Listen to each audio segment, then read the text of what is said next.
Ave Cristo, pelo Espírito Emmanuel, psicografia Francisco Cândido Xavier. Segunda parte. Capítulo 1. Provas e lutas. O ano 250 corria sob nuvens pesadas. Desde a subida de Décio ao poder, a metrópole romana e as províncias atravessavam enormes inquietações. O novo imperador odiava os postulados do cristianismo e, por isso, desencadeara terrível e sistemática perseguição contra os prosélitos do novo ideal religioso. Editos sanguinolentos, ordens rigorosas e missões punitivas foram expedidas em variadas direções. Ameaças, buscas, inquéritos e prisões espalharam-se em toda parte. Fogueiras, feras, espadas, unhas de ferro em brasa, ecúleos, tenazes e cruzes foram trazidos fartamente aos processos de flagelação.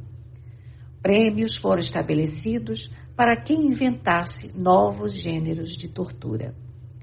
E os magistrados, quase todos dados ao culto do temor e da bajulice, primavam na execução dos desejos do novo César. Em Cartago, as famílias cristãs sofriam vexames e apedrejamentos. Em Alexandria, os suplícios se multiplicavam sem conto. Nas Gálias, os tribunais viviam repletos de vítimas e delatores. Em Roma, intensificavam-se os espetáculos de morte nos circos. Entre os sucessores deploráveis da época, a Vila Vetúrio, em Leão, mostrava-se menos festiva, todavia mais laboriosa e mais frutescente. Desde a morte de Varro, Opílio retirara-se em companhia de Galba para a capital do mundo, sem jamais haver trocado palavra com o genro. As terríveis surpresas havidas entre ambos, desde o suicídio de Flávio Súbrio, cavaram entre os dois abismos de silêncio e fria, animada versão, no fundo dos quais as amargas revelações obtidas jaziam como segredos indevassáveis do coração.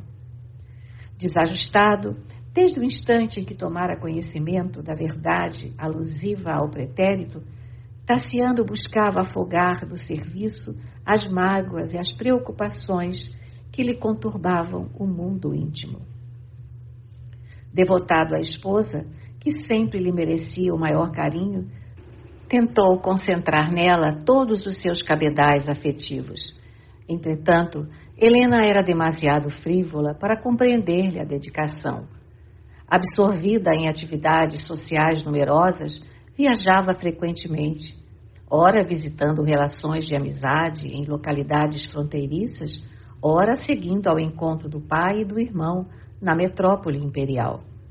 Estranhara a princípio o afastamento paterno, cuja verdadeira causa jamais conseguiu conhecer, mas habituou-se por fim com a ausência de Vetúrio, supondo que o genitor encontrava mais alegria em envelhecer tranquilo na cidade que lhe servira de berço. Sempre acompanhada de Anacleta, sua antiga governanta, era assídua frequentadora do teatro, do circo, das corridas e dos jogos. Não valiam para alterar-lhe a conduta as solicitações reiteradas do esposo, dado a meditação e a dignidade doméstica. A jovem senhora encontrava cada dia 1000 pretextos de ausentar-se, escrava da opinião pública, das convenções, das modas e dos folguedos impróprios da sua condição.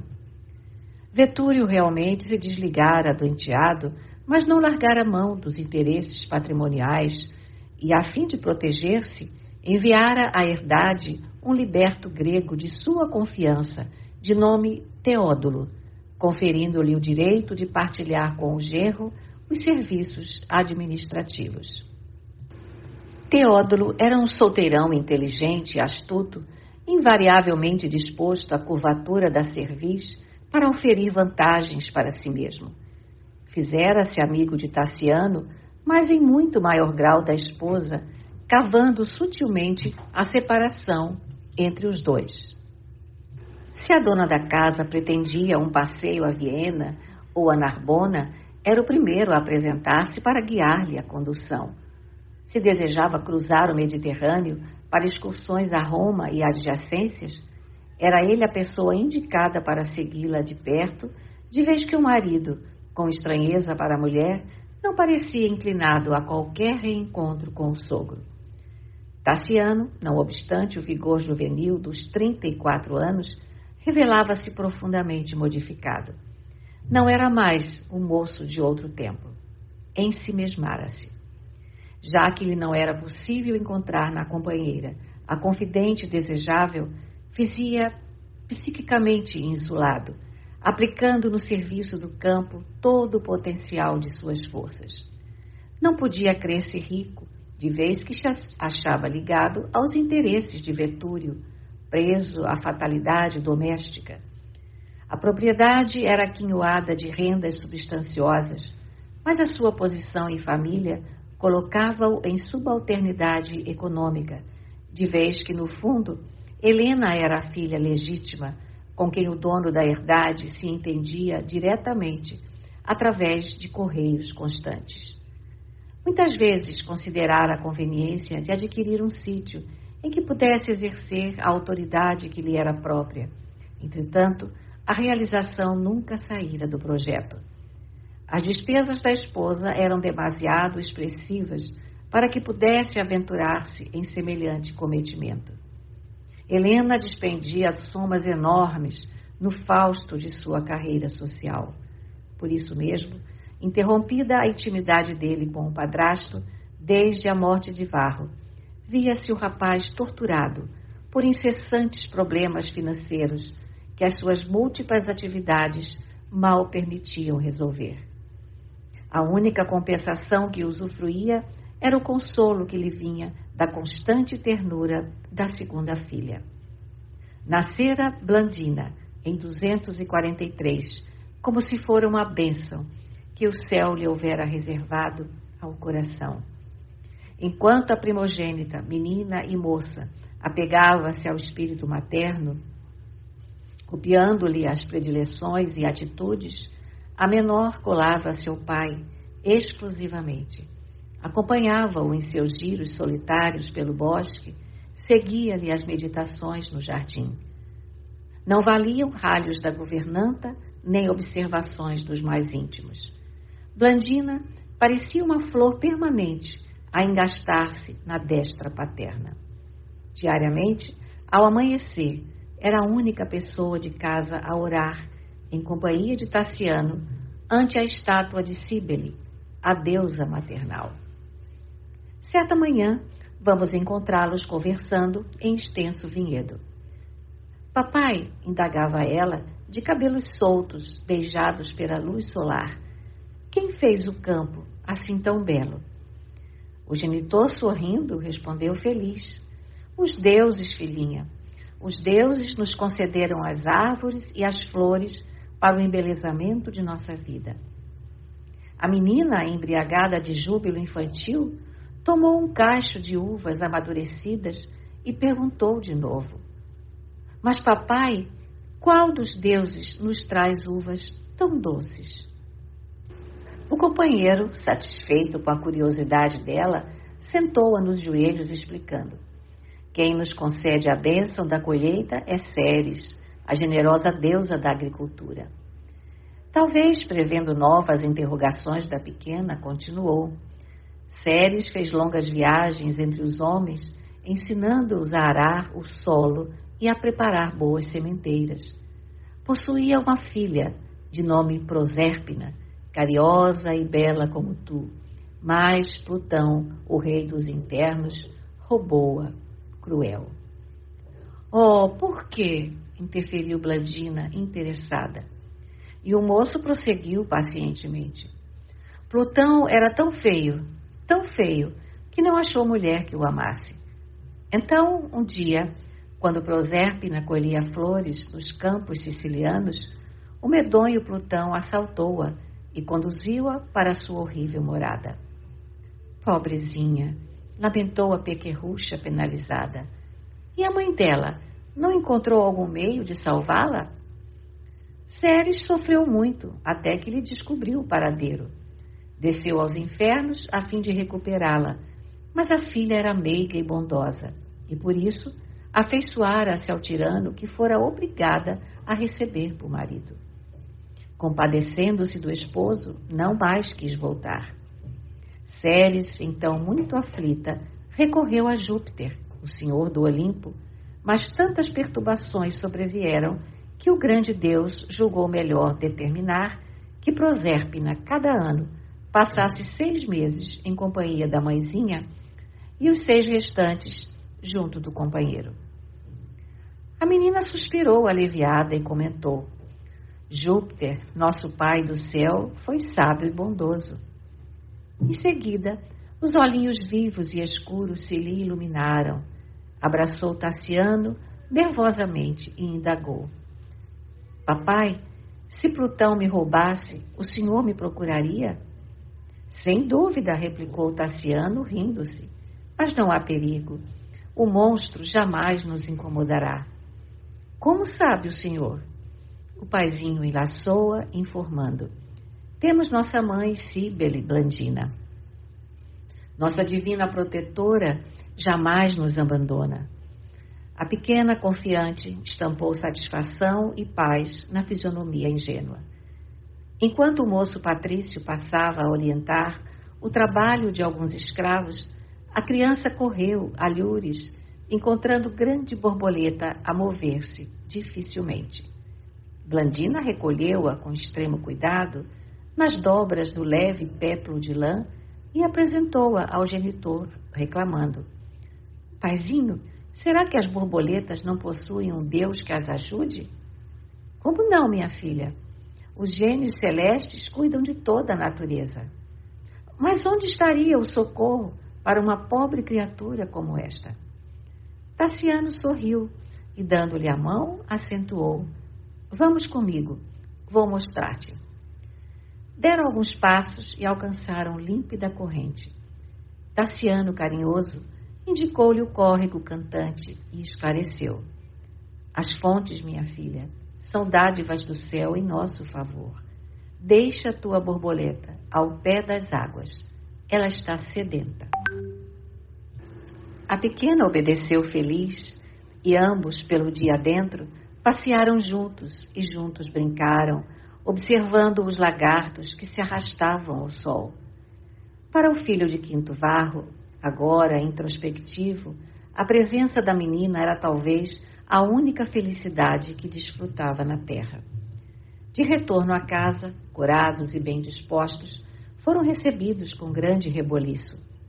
Chegaram ao correio de Roma e Tassiano, desconcertado, sabia que um acontecimento desses era sempre um sucesso desagradável para ele. A esposa fazia-se mais exigente e mais áspera. Com efeito, logo que se viu no interior doméstico, Helena convidou-o a entendimento particular, apresentando-lhe longa mensagem paterna. Opílio insistia pela viagem da filha e das netas à metrópole. Vivia saudoso e, sobretudo, excessivamente preocupado com a situação de Galba, totalmente entregue, como sempre, às companhias indesejáveis. Não se resignava à ideia de que o rapaz prosseguisse solteiro. E, confidencialmente, rogava a Helena estudasse com o genro a possibilidade do consórcio entre tio e sobrinha. Lucila, a neta que ele vira nascer, atingira os 15 anos. Não seria conveniente aproximá-la do solteirão, tentando-se algum esforço regenerativo, apesar da diferença de idade? A sociedade romana, dizia o velho, achava-se em decadência. Grandes fortunas estavam dissipadas pela imprevidência de famílias patrícias tradicionais. Não seria justo, perguntava, preservar os próprios bens com um novo enlace no próprio ambiente doméstico? Tassiano leu a carta, mostrou no rosto o imenso desagrado que o possuía e comentou, entediado: O velho Opílio, de certo, respira ouro. Não tem outra ideia na cabeça que não seja dinheiro, defesa do dinheiro e multiplicação do dinheiro. Creio viveria ele descuidadamente no inferno desde que o reino da sombra fosse construído sobre moedas. Que disparate! Que felicidade poderá advir do casamento de uma jovem de 15 anos com um libertino da qualidade de Galba? A senhora fez-se pálida e recomendou transtornada. Não tolero qualquer referência desrespeitosa a meu pai. Ele tem sido sempre amável e generoso. E mirando o esposo de cima para baixo, prosseguiu. Que poderíamos oferecer a Lucila na província repleta de escravos e pobretões. Além disso, o matrimônio de nossa filha com meu irmão seria um feito de grande sabedoria. Meu pai sempre sabe o que faz. O marido, no fundo, desejou prorromper em gritos de revolta. Com que direito deliberavam assim quanto ao destino de sua primogênita? Ela era demasiado verde para qualquer escolha. Por que não confiar-lhe o juvenil coração aos braços do tempo, de modo a decidir-se com calma? Sabia de experiência própria que a felicidade nunca seria fruto de constrangimento. Renunciava, contudo, a qualquer argumentação. Entre ele e Vetúrio existia um mar de lodo e sangue. Nunca lhe desculparia o infortúnio paterno. A amizade que os ligava em outro tempo convertera-se em ódio silencioso.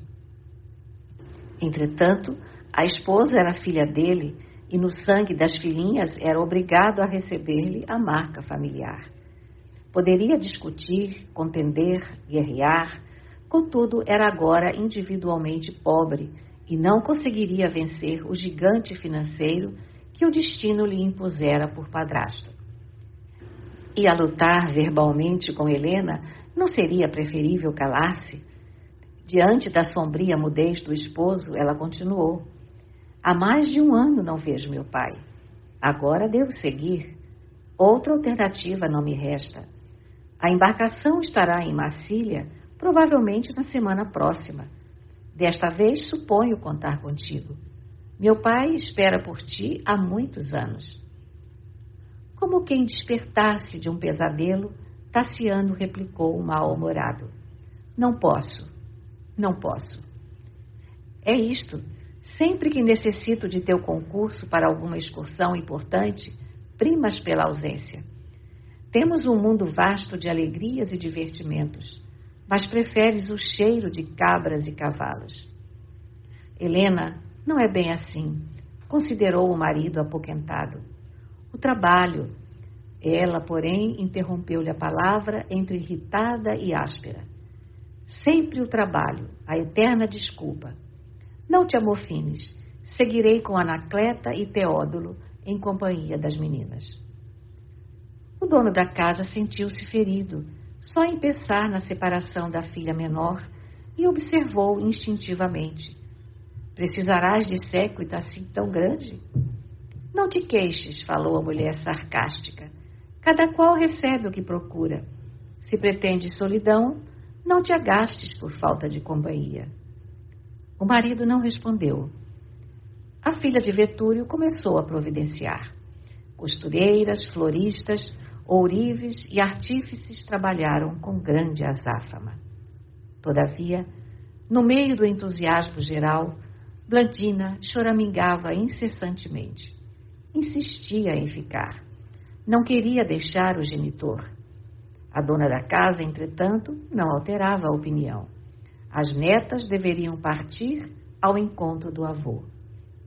Na véspera da viagem, tão lamurienta se mostrava a menina, que Tassiano, altas horas da noite, levantou-se, afixa de consolá-la, de vez que a esposa, atarefada com preparativos diversos, ainda não se recolhera.